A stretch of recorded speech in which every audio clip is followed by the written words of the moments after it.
Hello everybody, it's Undead Viking, your favorite dead Viking, talking about board games once again. I am here going to be reviewing a really cool game that I've been playing a lot of, which is Darkest Night. Darkest Night is from the company Victory Point Games, a company probably best known for two things. One, they have a lot of solo games, and also a lot of military themed games. But they also are known for their motto of the gameplay is the thing, and which means basically that the mechanics and the gameplay of their game is their chief concern, making sure they have a really good game experience. But it's quite possible that the components of the game may not be up to the level that a lot of people maybe come to expect, in this hobby of ours. And I will fully admit that there are many times that really cool components really appeal to me and make me, for lack of a better term, excited about a game. But I've played a lot of games that have really cool components that stunk. And I've played lots of games that are really awesome that maybe just don't have the best of little playing pieces and whatever. And ultimately, I do agree with the whole idea that Victory Point Games says is the gameplay is the thing.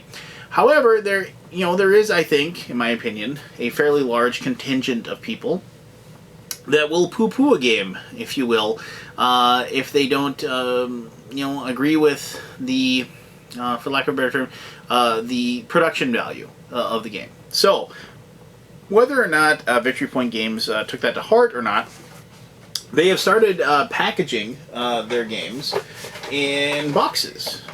This is a box, and the actual components of the game are, instead of being little thin counters and stuff like that, they're nice thick cardboard, and the game board is actually mounted and things like that. And they cost a little bit more than their games that basically they come in a bag. But for those people that want better components, they can get that. And they're redoing a few of their games that are really popular in that manner. And this is like the first one. And Darkest Night is actually kind of a from what I understand, I could be completely wrong, is a foray into something that you wouldn't exactly expect from them, or maybe it's something new for them. And it is a cooperative game that can be played solo, which of course is nothing new to them, but it is steeply themed in a fantasy setting. That pits the brave heroes against an evil necromancer that is destroying their land, and they need to fight against this evil jerk and his undead minions. And it's a race against time, basically, as most co-ops seem to be. There is a sense of urgency to the game, and this is a game that tells a narrative. That you'll find yourself as you play the game.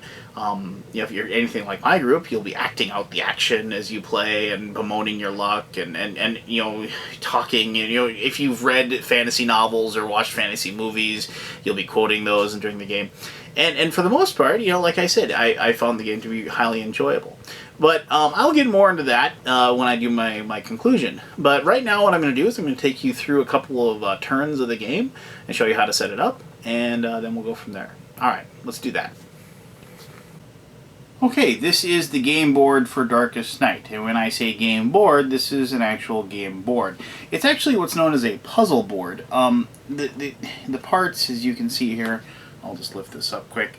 It's actually got, as you can see, it's not like a folding board. It's like puzzle pieces that you put together. But it's very well made. It's very thick and durable, and as opposed to, this would be the paper board of the exact same thing.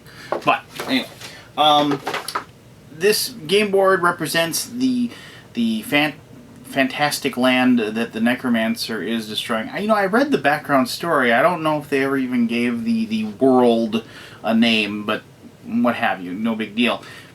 As you can see, it's very bleak looking, and that's to represent the fact that the Necromancer, the evil dude that is trying to take over the world, has managed to destroy everything and take over everything, except for this, the monastery over here, is where your players will start, and where they will go to many times during the game to lick their wounds and to recuperate as they make their forays into the world and have the evil minions and the Necromancer himself attempt to beat them down and kill them. The Necromancer is represented by this token here. Just show you that real quick. It's just he's I apologize that the artwork is probably tough to see, but it's pretty cool looking, and he looks like your standard evil wizard, if you will, probably like an undead creature as well. And they start in the ruins because, well, that's where evil wizards who destroy worlds hang out. They start off in the ruins, but he will be moving quite a bit. To begin the game, each player will take a character. The game is a 4-character game. Now, that isn't so much as it's a 4-player game, but you have to have 4 heroes. That's how the game is designed. So if you have less than 4 people, you'll have to divvy up, who plays what. Obviously, you'll just figure that out on your own. If you play it solo, you'll play all the heroes yourself. Each character has one of these player boards. Like, here's the prince. That one is the rogue. I believe that's the acolyte. But anyway, I'm not going to read off every single one. The back of each one has a very handy list of all the actions and things that happen on your turn. So when you play, you'll have 2 of these in front of you, like so. So you'll have the handy action. You just ones that aren't being used. Here's your priest. You're playing the priest, and you just keep that nearby you, so you have that as well. Just quickly, it just has a little background text as far as what the priest is, if you have no idea what a priest does. And also there's these 2 tracks in the bottom. The top track is your grace, which isn't your hit points. This is a weird game. This game it doesn't have spell points or hit points. Your grace is your ability to remain pure in the face of great evil. And as things happen to you that are debilitating and evil, if you will, your grace will be reduced. And if you ever get down to 0 grace, and you would lose another one, that is when your character is finally killed. And then if your character is killed, you're not out of the game. You do get to pick another character, but they come back weaker than you would normally when you start the game. The other track is your Secrecy track. And with the Secrecy, what you'll do is that is your ability to move about the board and remain under the radar, if you will, as far as the Necromancer. And you'll lose Secrecy due to certain blights that you'll run into. Maybe you'll be revealed, and also taking actions that give you away. If you're attacking things, if you're grabbing holy relics and things like that, you're gonna thematically draw attention to yourself, so you'll lose Secrecy. Secrecy is gained back, and grace is gained back by going back to the monastery, and you pray, and you gain some of that back.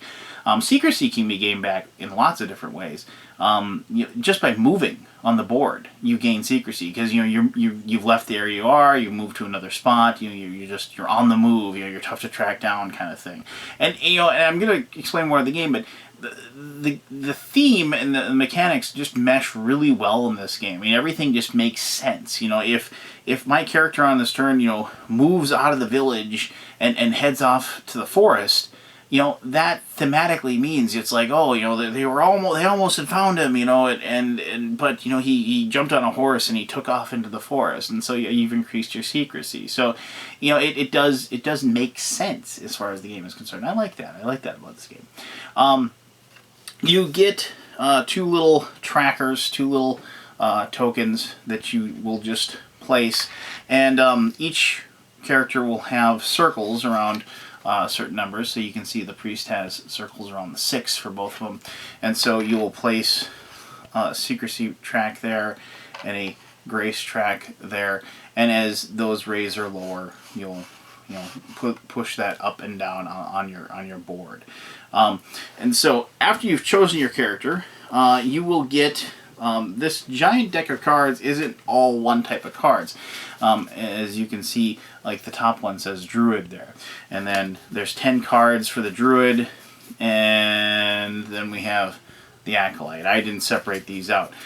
Each person, when you choose your character, so let's say somebody did pick the Druid, will take these 10 cards. These are your power cards, and in the deck there are 4 cards that have this symbol on the top. It's just a symbol to let you know that's a starting power. And there's 4 of those. So you take those 4, and as the Druid player, I will choose 3 of these to begin with.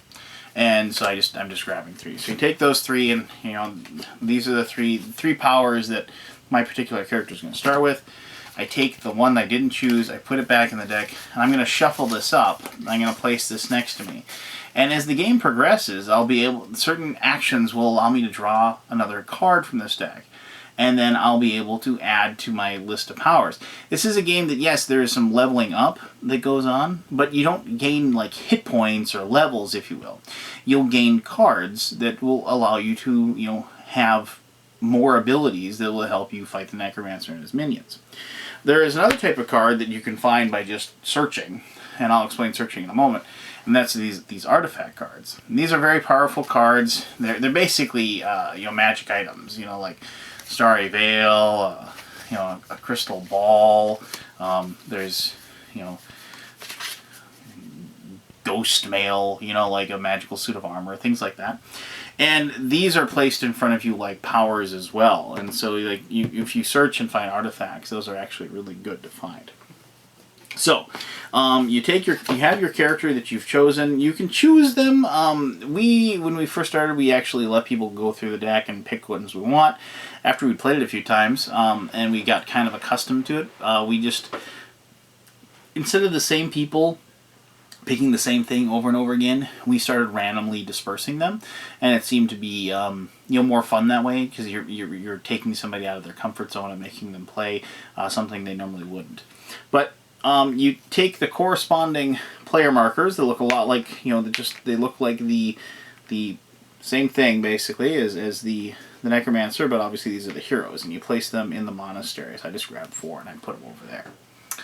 So on your turn, there's one more thing we have to do to set up the game. Due to the fact that the world has been inhabited by evil for as long as we will draw one of these map cards that are right here. Map cards are used for tons of different things. Well, I shouldn't say tons, but they're used for a lot of different things. They're used to determine what blight you put down on the certain areas on the board.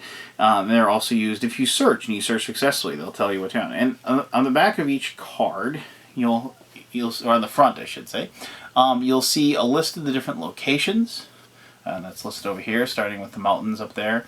And then it lists the blights, and it also lists the items, that if you happen to have been searching and you successfully, you'll get one of those items that are on there. And so, to begin the game, you draw one of these, and you look and you see what is listed for the blight for each location, and you place that blight on that spot. And the blights are represented by these tokens over here. And these cardboard tokens are really thick, actually. I was really impressed that all the cardboard in this game is they're nearly 1/8 of an inch, I'd guess. They're right along that side, and so they're very, very sturdy. So I'll grab a shades, and the shades go in the mountains, and the confusion goes in the castle. The village gets an unholy aura, The swamp gets a corruption. The forest gets dark fog.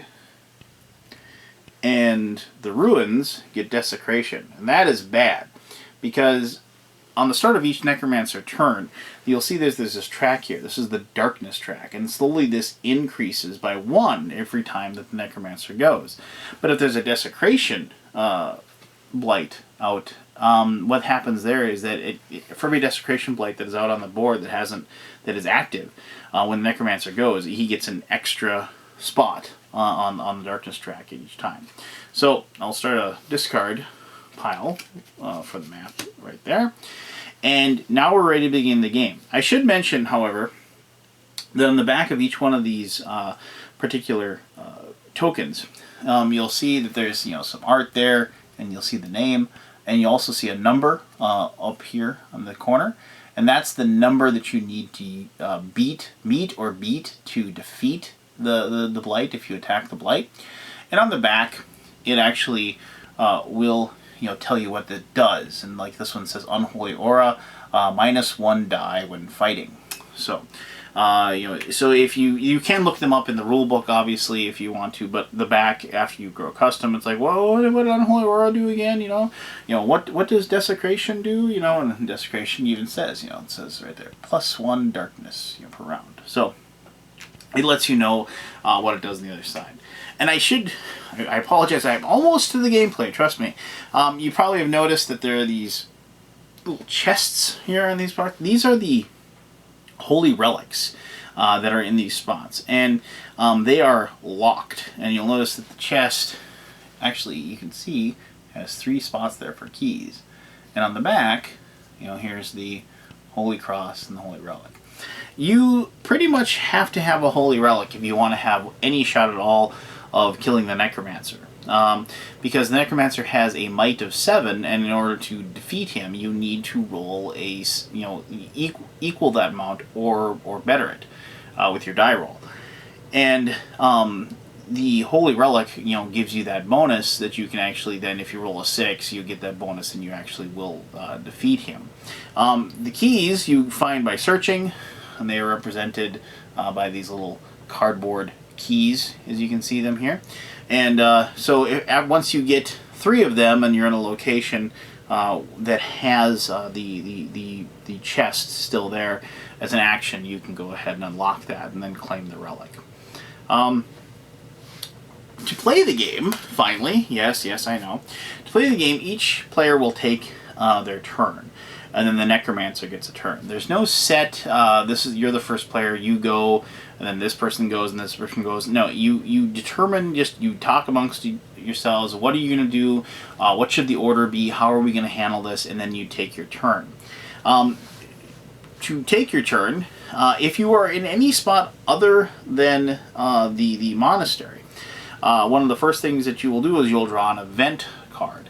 However, you can't have events happen to you in the monastery because it is a bastion of purity and good, and the events are nearly always bad. There's nothing in the event deck that is like anything that's good. There's things that are less bad, but the vast majority of these things just ramp up, and I think maybe there's 1 or 2 cards that basically almost nothing happened, but for the most part, an event will be something trying to kill you or something trying to discover you, and by lowering your secrecy.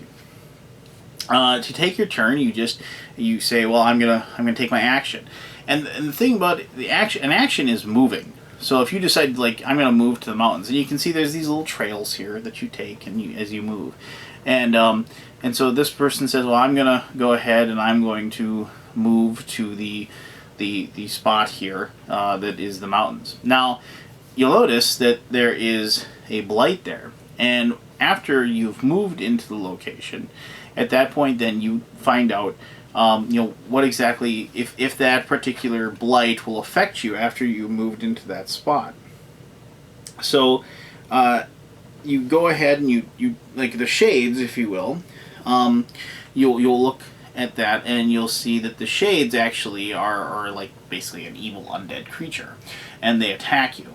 And on the back of this particular one, you'll see that there are 2 different scores. One is a score with a shield on it, and one is a score of like this little eye, which means it's like how you hide from them. And shades have a might of 3 and a secrecy of 5.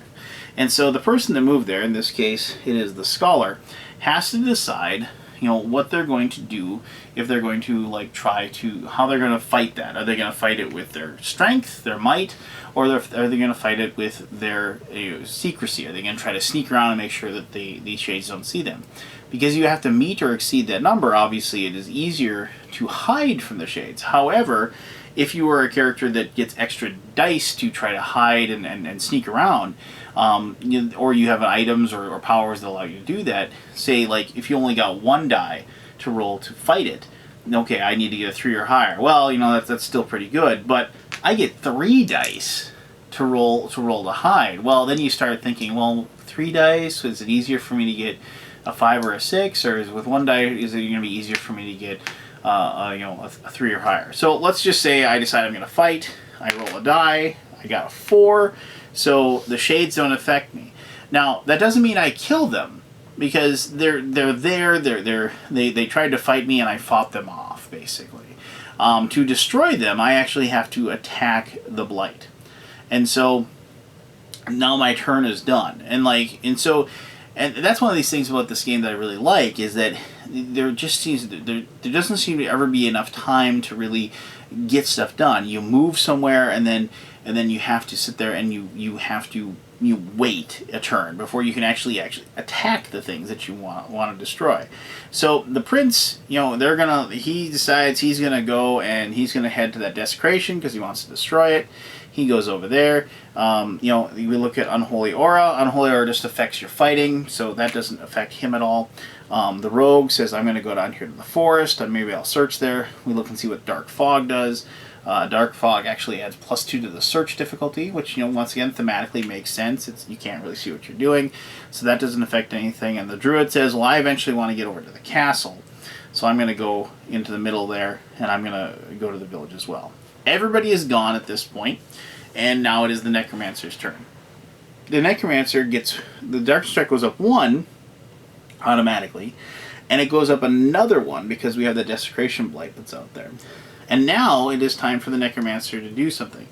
If the Necromancer, you just choose one person, and what they do is they roll the die to see if the Necromancer has sensed anybody that's out here running around and up to no good. He's looking for the good players because he wants to destroy them and stop them from stopping him what he does. So you roll 1 die, and I got a 6, which is actually a bad roll for the players, which means that he got really good as far as his searching goes. If anybody on the board had a sneak, their sneaking skill score that is lower than this, not tying it, because if everybody's got like a 6, it still wouldn't succeed. The Necromancer has to beat their roll. But say somebody had a sneak of 5. Say the druid had a sneak of 5. The Necromancer senses him because he rolled higher, and he's going to move into that location, actively looking in the village now for the druid because he wants to find him and destroy him. Now, if he goes into a spot that somebody, he goes in there, it doesn't mean he's found them. You actually have to get your sneak down to a 0 before the Necromancer can find you and try to attack you. But he's actively looking for you, and he's trying to find you in that spot. Now what happens is that because it's the end of the Necromancer's turn, you draw another map card to find out, because wherever he is, he creates another blight. So we draw another one. We draw one. We see the village. In the village, he creates shades. So we grab another shades, and we place that particular new blight in that location. And now we do our turn again. Now, I'm not going to so much do these real quick here. I just want to show you that because of the fact that both of these people start in the same location as the Necromancer, they both have their sneak reduced by 1 due to the fact that he's just there searching for them and looking for them. So that's never a good thing that he's sitting there. And then, now they have to decide, are we going to stay here? Are we going to, there's 2 blights here. Are we going to start, try to destroy those? Are we going to move on? The the prince says, no, I want to go here. I want to try to destroy that desecration. So he's going to head to that location. So in the next turn, he'll be able to have an attempt to destroy that. The druid decides they'll stay there. Maybe they're trying to, and then will attack a blight. So the druid, maybe like they get 2 dice, and you notice he wants to destroy the shades because the shades, are evil creatures, and they'll try to attack him and beat him. And so he will decide, I'm going to attack, and he has to roll higher than the might of this particular blight, which is 5 on his attack dice. Now, compounding that is the Unholy Aura reduces his attack dice by 1. So let's say the druid had 2 dice to roll, but unfortunately now he's only got 1. So he rethinks his decision and says, you know what, I gotta destroy that Unholy Aura first because it's only got a might of 4, so I'll roll my die. I got a 1. I stink. I don't do anything right.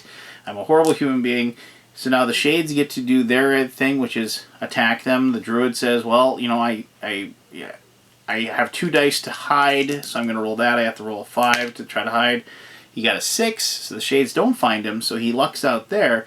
But he's stuck in that location, and next turn, the Necromancer is, probably going to, search and find him and going to be going after him again. And, this particular person over here decides, they're going to roll their 2 dice to see if they can, defeat the shades. They don't, which is unfortunate, because that does roll. Whenever you try to attack a blight, you do reduce your sneak score again. So whenever you're making lots of noise and being annoying, then unfortunately that's the situation you have. So you want to make sure you destroy blights when you actually attack them. So that's one of those unfortunate things. But this is a game that the game is set up to defeat you. So you just have to weigh those risks and to try as hard as you can. And finally, the rogue said that they were going to search. The search difficulty is a 4. The dark fog increases it by 2. I'm really making bad choices for this particular spot. But we'll roll. I got a 5. Well, let's say the rogue has an item that gives him +1 on searches. So he got a 6, being that because I think he does have that. I don't have the cards in front of me right now. But so he succeeds. So woo, it's something good happens. So we'll draw a map card. We'll look at the forest. And the forest says, you find a key. So he goes, yes, I found a key. I'm well on my way. I'm 1/3 of the way to be able to unlock one of these chests. And so I'll have a holy relic. So not all things bad happened. Now the Necromancer gets to go. You, unfortunately, once again, raise that by 2. We're going to roll the hide. See, you rolled a 2. So luckily, I don't think, let's say nobody has a sneak score that is... that is that of that level. And basically he would find anybody that had a 1 sneak, but everybody's got at least a 2 or better. So on the board, and I apologize, you probably can't see that, but there are little dice that tell you where they go. And since I rolled a 2, what happens is that he leaves the village. The 2 says he heads back this way, which is probably horrible because the prince doesn't want to have to deal with the Necromancer while he's trying to defeat the desecration. We draw another map card. It tells us that the ruins, oh, look at that. I get an Unholy Aura, which is probably the worst possible thing we could get because it makes it tougher to destroy the things that are there. And we start going again. Now you might be wondering, that gives you a good idea of how the gameplay works, but you might be wondering, how do you win and how do you lose? If a spot ever gets 4 blights, let's say here, let's say we got 4 blights in this location, and the Necromancer, for whatever reason, was in there, and we draw a blight. What happens is you can never have more than 4 blights. The monastery starts getting blights at that point. So they start populating. If the monastery ever gets 4 blights, and another blight would show up in the monastery, you lose. The sacred location of the monastery is destroyed, and everybody fails. And that's really the only way you lose the game. And you might think, well, that doesn't seem like that's tough. But as this ramps up, after you get to 10 darkness, you create 2 blights whenever the Necromancer goes to a spot that has no blights there. And once you get to 20, you create an extra blight whenever the Necromancer rolls a 1 or a 2, And then once you get to 25, all blights get +1 to their might, meaning they're that much more difficult to destroy. You'll notice that this does go up to 30 and does stop. If you get up to 30, you don't lose the game at that point. But any time that darkness would go up, you just place another blight in the monastery. So the end of the game is coming at that point. There are two ways to win the game. You either can destroy the Necromancer, like as I said, which is difficult to do because you pretty much have to get a holy relic. Or if you can get 3 of the holy relics and get them all back to the monastery, and at any time the monastery has 3 holy relics in it, you win the game as well because you purge the land of all evil. So I mean that's basically how you play it. It's if you've played cooperative games, you kind of start at the beginning, kind of over the barrel at the beginning because it just seems like there's so much going on. But as the characters become more powerful, the pendulum slowly starts shifting in your favor, and the way the game works is that you just kind of have to keep that pendulum moving in your direction, so you can constantly just climb the mountain, if you will, and get to the top and beat the game. It's a tough game. I mean, it is very difficult. A few bad rolls and some bad luck as far as the cards go, and you can be pretty much hosed. But this is one of those games where it's at its best when the game is kicking your ass, because that makes the win that much more awesome. So, but let me tell you more about what I think about Darkest Night in my conclusion.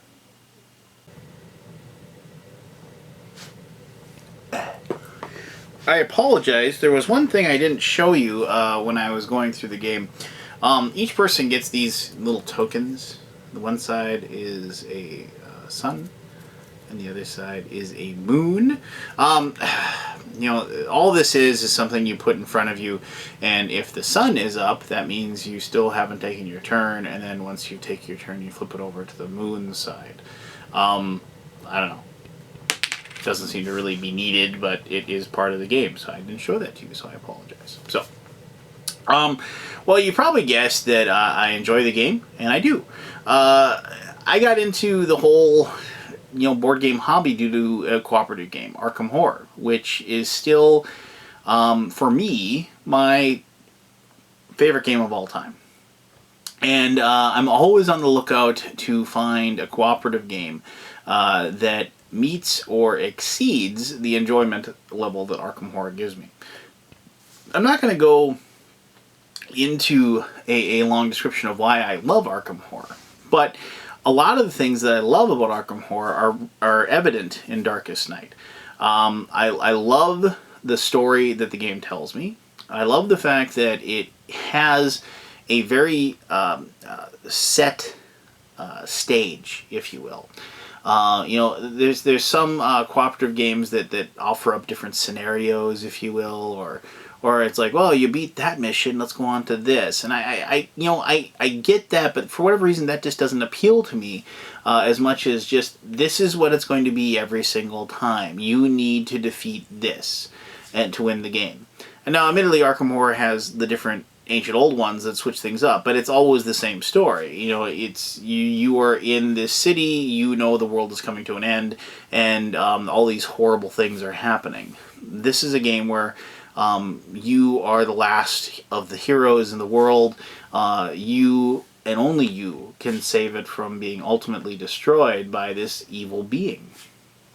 And I like that. I mean, it's just, I like that underdog against the mighty evil story. It's very, very compelling for me, and it's highly enjoyable.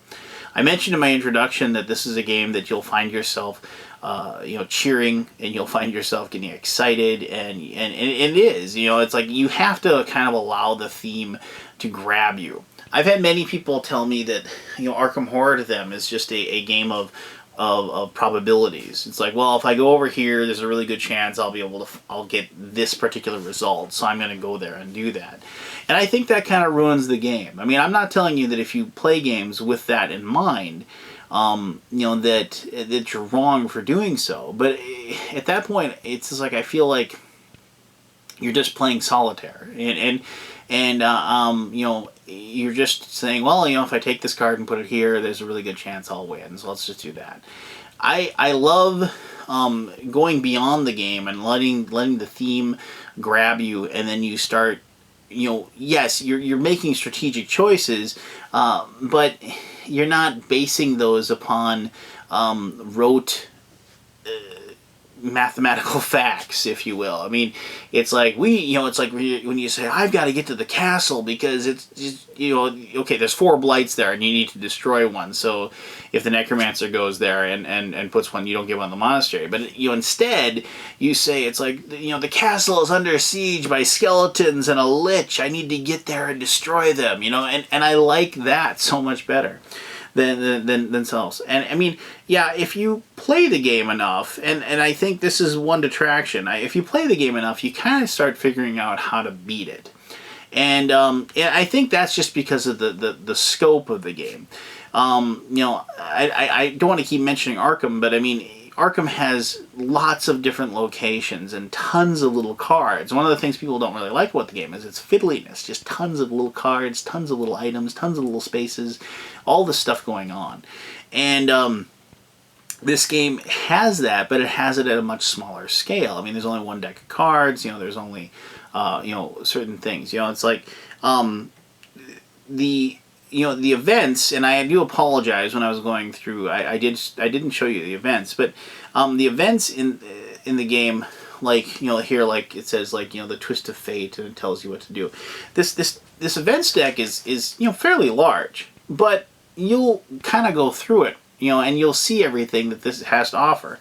And I can't help but, like, wish that, you know, there's definitely, like, cool art on here, you know, like, you know, this vile messenger here, and, you know, and what it does, you know, as far as, you know, what you have to do to defeat him, or you know, the dead servant and stuff like that. There's definitely, like, cool art, but there's no thematic text on here or anything. And I understand that there's only so much space in some of these cards. I mean, because a lot of the events, like, they'll just say, it's like, it says, like, Dark Champion there. And then you can see that it tells you to compare, you know, compare it to the darkness level of the game, and depending on how far along you are in the game and how much darkness is available, then you're going to run into tougher creatures. And so then it lists off the different creatures, and the might and the secrecy that you need to evade them or destroy them are listed on there as well. And so you're using up a lot of the space because of that. And so I understand that you don't have that option really to put, you know, some, like, gruesome little text on there.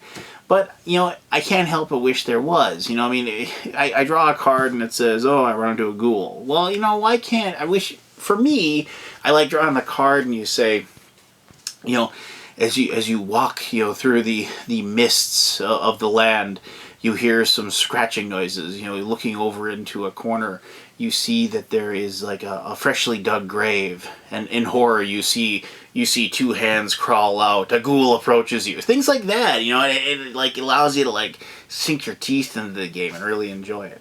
I mean, obviously, I mean, like that, I mean, like, anybody that's read, like, a few horror novels could come up with something, but you know, that's just, once again, it's just me. And so if that isn't something that you need to enjoy the game, then I'm not going to tell you that you know, it makes the game, you know, unplayable, obviously. I mean, that's just one of those things where it's like that extra step. It's like certain games, just like this game is extremely functional, it's extremely fun, it's extremely challenging. It has that one little final step that it needs to, like, get over the hump and, like, equal how awesome, you know, like I said, how Arkham Horror is. This isn't a game I'm going to get rid of. This is a game I'm going to play a lot, and I already played it quite a few times, you know, because it has everything that I want from a co-op. You know, it has the challenge, it has the story, and it has the mechanics don't get in the way of the fun. And one of the biggest attractions about Arkham Horror was the fact that it takes a long time to learn all the different steps you have to do to go through a turn of the game. This game doesn't have that. It's very straightforward. Move, draw a card. Attack something, draw a card, you know. And so the actual, like, steps of playing the game don't get in your way. It isn't like it's tough to remember. Oh, geez, I forgot to do step 3.7 over there, and to move those particular monsters. And but it is actually nighttime, so that monster is actually more powerful and wouldn't have gone there. Let's backtrack 3 steps and go do that. No, this game doesn't have that. And so in that light, it actually does improve upon some of the co-ops out there that I have tried, and ultimately, I think this game is going to appeal to people that love co-ops and they love a fantasy setting. And if you like either of those, I urge you to check the game out. If you like both, I think this is a game that's a must-buy. And if you like fantasy theme, you like co-ops, and you like playing games solo, you should own this game already. You shouldn't even be watching this video, because I think that this game is going to be on your shelf, then you're going to play it a lot, and you're going to enjoy the heck out of it. This is, way back in the day when I wrote session reports, I tried my hand at writing a few first-person narrative type session reports, and they were fun to write. And this is a game that just begs for somebody to do that. Just each step, record what you do, and then come up and flesh it out and make it into a nice epic story of good versus evil. And maybe if I get a chance to play this solo, sometime in the coming year, I'll try to do that again. I'd really like to take a shot at that. So, Darkest Night, it's awesome. It's a heck of a lot of fun. If you've ever wanted to kill an evil necromancer and save the world, here's your chance. So, if you have any questions or concerns or ideas, as always, leave them and I will answer them to the best of my ability. Until next time, this is Undead Viking, thanking you for taking the time to watch me do this. You have an awesome day. Bye.